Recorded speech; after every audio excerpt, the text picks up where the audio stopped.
I am the Tofu Golem. Please enjoy the video. You already have Illustrator open and a vector selected. Open window appearance so you can work non-destructively. Start by adding a new fill or stroke from the panel controls, then change color and stroke weight immediately to see live results.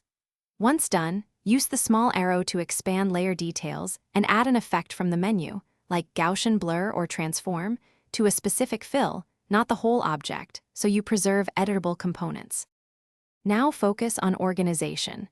Drag fills and strokes within the appearance panel to change visual stacking. Remember, the top item renders above the rest. Apply effects to a single fill or stroke. This localizes effects and keeps other attributes intact. Make use of opacity and blending modes directly on fills. If you need a complex reveal, create an opacity mask in the panel or use a clipping mask. These techniques let you combine multiple appearance attributes without expanding the artwork prematurely. Finish by previewing at 100% and toggling GPU versus CPU preview if colors or effects look off. When you're ready for final output, use expand appearance to convert live effects to editable paths only if necessary.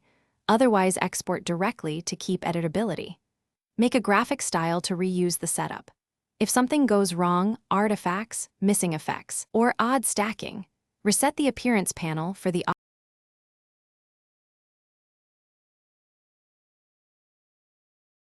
Thanks for watching. Consider subscribing if we helped you today.